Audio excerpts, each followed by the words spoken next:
Good morning students. Yes बेटा,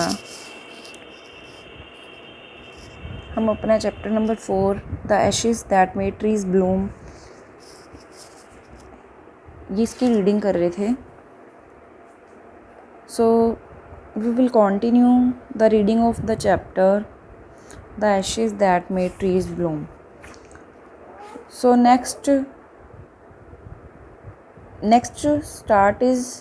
next part of this reading is from the owner on page number 57. Okay, the owner of the dog heard of his death of his pet and mourning for him as if he had been his own child went at night under the pine tree. हमने क्या read किया था बेटा कि जो dog था, pet dog था, वो ओल्ड कपल के लिए उसने उसको इशारा किया था कि मेरे पीछे आओ, और वहाँ पे जो जगह खोदी थी उसमें उसको वहाँ पे ट्रेज़र मिला था, खजाना मिला था। तो इसकी खबर थी, वो सबको पता चल गई थी, क्योंकि जो ओल्ड कपल था उसने कईयों की सहायता भी की थी इस ट्रेज़र से। तो जो एक बहुत विक्ड कपल था, मतलब बुरा कपल था, उन्होंने उस डॉग की डेथ कर दी थी, मतलब उसको मार दिया था। जब उस डॉग के ओनर को उसका पता चलता था, उसकी खबर सुनी उन्होंने, तो वो बहुत ज़्यादा दुखी होता है।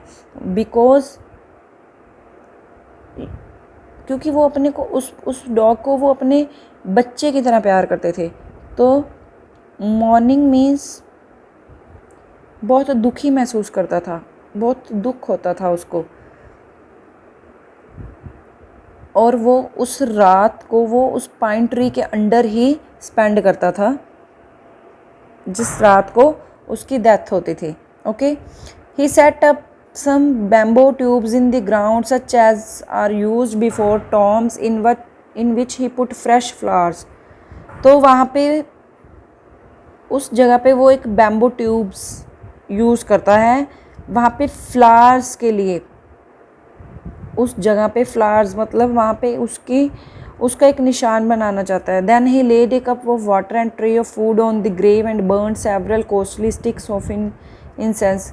वो क्या हो जाता है कि उस डॉग के लिए उसको बहुत लगाव होता है, तो वो उसके दुख में वो रात वहीं पे बिताता है, और उसके लिए वहाँ पे एक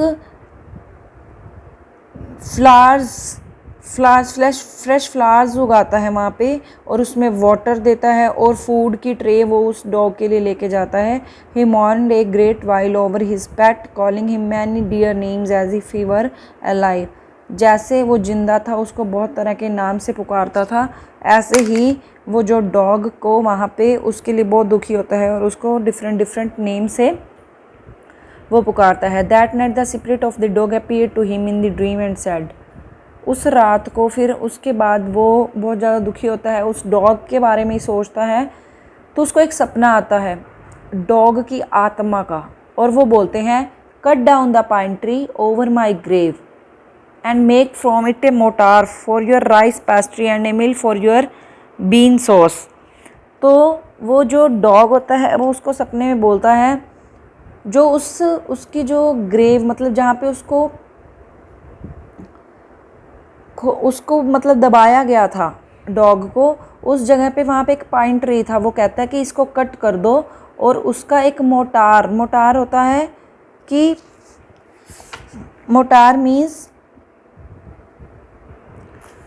मीन्स एक बहुत बड़ा बाउल, जिसमें मतलब वो कहता है कि वो अपना राइस पेस्ट्री अपना बिजनेस तैयार करे, and a mill for your bean sauce. So the old man chop down the tree and cut out of the middle of the trunk a section about 2 feet long. तो जो old man था उसने सारा tree cut कर दिया अगले दिन, और 2 फीट लॉन्ग तक उसने कट किया उसको विद ग्रेट लेबर, बहुत मेहनत के साथ, partly by fire partly by the chisel, and he scraped out a hollow place as a big as a small bowl. उसने बहुत बड़ा खड्डा खोद दिया एज ए मोटार, मतलब एक बाउल की तरह उसने वहाँ पे वो जगह को खोद दिया, पाइन ट्री कट कर दिया। वहाँ पे उसने एक अपनी मिल राइस मिल तैयार करने के लिए। He then made a long handled hammer of wood such as is used for pounding rice. तो वो उसने एक बहुत बड़ी लकड़ी को एज ए हैमर यूज़ किया। पाउंडिंग मीन्स क्रशिंग और ग्राइंडिंग, वहाँ पे राइस को तैयार करने के लिए। When new year's time drew nearer he wish to make some rice pastry. जब नया साल आने वाला था तो उसकी इच्छा हुई कि वहाँ पे राइस पास्ट्री मतलब चावलों की एक फैक्ट्री की तरह उसने वहाँ पे ग्रीडिंग करनी शुरू कर दी। When the rice was all boiled granny put it in to the mortar the old man lifted his hammer to pound the mass into dough and the blows fell heavy and fast till the pastry was all ready for baking. वहाँ पे उसने क्या किया, जो oil boil rice थे वो डाल ले, उसका एक पेस्ट तैयार किया, उसका डो बनाया, ठीक है। उसके बाद उसको बेक किया। Suddenly the whole mass turn into a heap of gold coins. इतने में क्या हुआ, अचानक से जो सारा का सारा मास था, उसका जो सारा मटेरियल था वो क्या हुआ, गोल्ड कॉइन्स में चेंज हो गया। When the old woman took the hand mill and filling it with beans began to grind the gold dropped like rain. जब उसने वहाँ पे बीन्स फिर से ग्राइंड करने के लिए डाले उस वोमेन ने, उसकी वाइफ ने, तो जो गोल्ड थे वो रेन की तरह वहाँ पे ड्रॉपिंग करना शुरू कर दिया। Meanwhile the envious neighbour peeped it in at the window when the boiled beans were being ground. जो वो नेबर थे वो उसको देख रहे थे विंडो में से। Goody me cried the old hag as she saw each dripping of soft turning into yellow gold until in a few minutes the tub under the mill was full of shining mass of gold। जैसे ही वो देख रहे थे इतने में वो raining हो रही थी गोल्ड के कॉइन्स की, वो सारा मास था जो वो मिल थी वो शाइनिंग करने लगी, किससे, गोल्ड से। So the old couple were rich again. तो ऐसे ही जो ओल्ड कपल थे वो फिर से अमीर हो गए। The next day the stingy and wicked neighbour came and borrowed the mortar and magic mill. अब जो विक्ड पर्सन थे, विक्ड कपल थे, बुरे कपल थे, उन्होंने फिर से यही नुस्खा अप्लाई करने की कोशिश की। तो but at first blow and turn the pastry and sauce turn into a foul mass of worm still more and angry at this. जैसे उन्होंने भी उनकी नकल करने की कोशिश करी तो सारा का सारा जो मास था वो क्या था, वॉर्म से, कीड़े मकोड़ों से भर गया। उनका तो सोने से भरा था, इनका कीड़े मकोड़े से भर गया। Still more angry at this. अब उनको फिर बहुत ज़्यादा गुस्सा हुआ। They chop the mill into pieces the use as firewood. उन्होंने सारी की सारी जो मिल बनाई थी उसको कट कर दिया इनटू पीसेस और उसको फायरवुड जलाने के लिए, यूज़ करने के लिए उसको रख दिया।